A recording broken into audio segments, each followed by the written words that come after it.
The United States is trying to solve the Israeli-Palestinian conflict, guys. Jared Kushner, the president's son-in-law, unveiled his Peace to Prosperity workshop in Bahrain in June 2019. But that was only part one. This is a two-part plan, guys. 2 parts. This is a 2-part vision. It's a 2-part vision, economic, political. This is part 1 of the plan. There are 2 parts to the plan. One doesn't work without the other. Yeah, one doesn't work without the other. That's why we released one without the other. So you guys would be like, one doesn't work without the other. So we would be like, yeah, one doesn't work without the other.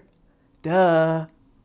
So in this episode of Middle East Tonight, we're going to try to guess what's going to be in Jared Kushner's political plan that everyone's been calling the deal of the century. The deal of the century. Deal of the century. Deal of the century. Deal of the century. Deal of the century.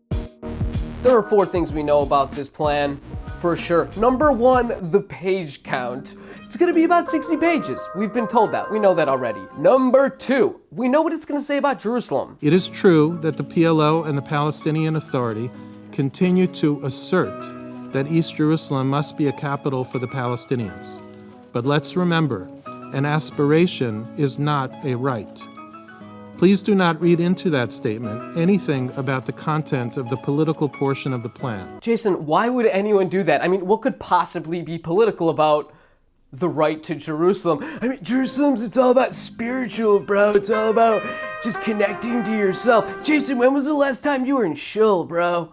Dude, Cole, Dre, that's not gonna cut it, Jason. Get your shit together. 3, we also know the plan isn't gonna use the words two-state solution. If you say two-state, it means one thing to the Israelis, it means one thing to the Palestinians. So we said, let's just not say it. The plan isn't gonna use the words state. In response to the question of whether or not the plan envisions a Palestinian state, David Friedman said, quote, "What's a state?" And whenever administration officials get asked this question, they always respond with the same ridiculous answer. What rights do you believe the Palestinians deserve to have?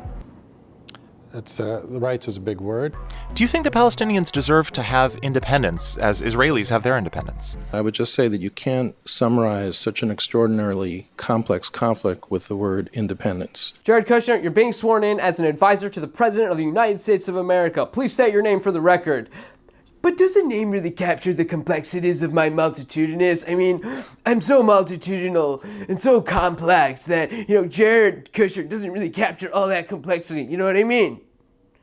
State your name for the record, sir. Number 4, and this is the most important point I'm gonna make, and definitely the most newsworthy. This is gonna be your Twitter hashtag. Jason Greenblatt and Jared Kushner, the 2 main architects of this plan, they disagree on a very important question. They disagree about whether or not this plan is gonna surprise us. Just have a look at what Jason Greenblatt told Voice of America in this interview here. Quote, "I don't think there will be very many surprises in the plan." And now have a look at what Jared Kushner told WINIP, the Washington Institute for Near East Policy. I mean, we're talking to people. We've had a lot of discussions. I think that people will be surprised what's in it. And people, have speculated in a million ways who will be supportive, who will be not. We don't know. Who knows? Who knows? I mean, it could go either way. Who knows which way it's gonna go? I mean, who knows? 6 of one, half a dozen settlements of the other. It could go either way. Jared Kushner and Jason Greenblatt disagree about whether or not this plan is gonna be a surprise. Like it, share it, tell your friends about it, subscribe to the channel. Until next time.